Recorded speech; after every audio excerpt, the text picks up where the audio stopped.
ఇప్పుడు ఎంతమంది భార్య భర్తలు వచ్చిండ్రు? అయితే ఎవరెవరో నాకు అర్థం కావట్లేదు కాబట్టి ఒక్క నిమిషం మీరు ఆడవాళ్ళు చేతులు మొగల వరకు ఎత్తండి. నేను నా అన్నలు ఎత్తితే అందరూ వచ్చిన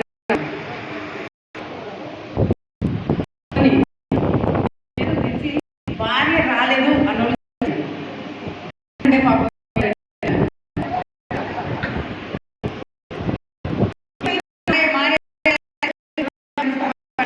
అర్థం కాదు పరిస్థితులు తీసుకొని సరే నేను నా భర్త వచ్చిన అన్నోళ్ళు చేయతండి. లేదు తప్పని పరిస్థితుల్లో నా భర్తను ఇంటికాడ పెట్టి ఆయన రానన్నాడు, అలిగిండు, ఎంత చెప్పినా కూడా ఏం లేదు, నిన్న నుంచి చెప్తుంటే కూడా ఏం లేదు, రాలేదు అన్నోళ్ళు చేయతండి. నా భర్త రాకపోతే నేను ఒక్కదానే మిమ్మల్ని ఏం తింటున్నామా? నేను ఎవరి పేర్లు కూడా నాకు తెలియదు, అసలు కయ్యగారి పేరే తెలియదు నాకు.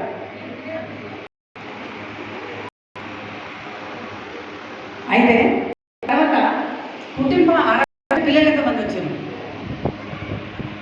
మీ పిల్లలు మా ఏమంటే మా పిల్లలు కూడా చేస్తారు.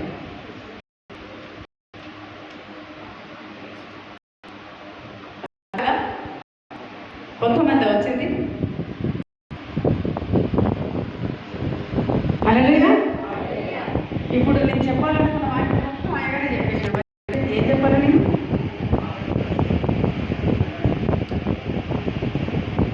దేవుని మహిమ కలుగును గాక. ప్రతి మనిషి లోపల కొన్ని లోపాలు ఉంటాయి, అవునా కదా? ప్రతి మనిషి లోపల లోపాలు సరే ఉంటాయి. లోపాన్ని ముందుగానే మాట్లాడాలా, లోపాన్ని ఎత్తిపట్టి చూపెట్టాలా, లోపాన్ని పోకునే మార్గం చూపెట్టాలా. ఒక మనిషి వాడారా? నేను చెప్పలేదురా, జరిగేందుకు నిలబడవరా?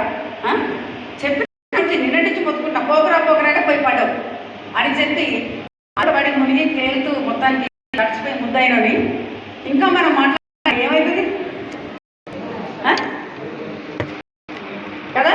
ఇంకా మునిగిపోతే మొత్తానికి భాగం చూపెట్టాలి.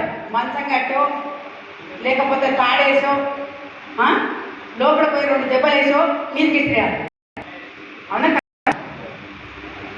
ఇప్పుడు ఉన్న లోపల చూపెట్టమంటారా, లోపల నుంచి బయటికి వచ్చే మార్గం చూపెట్టమంటారా?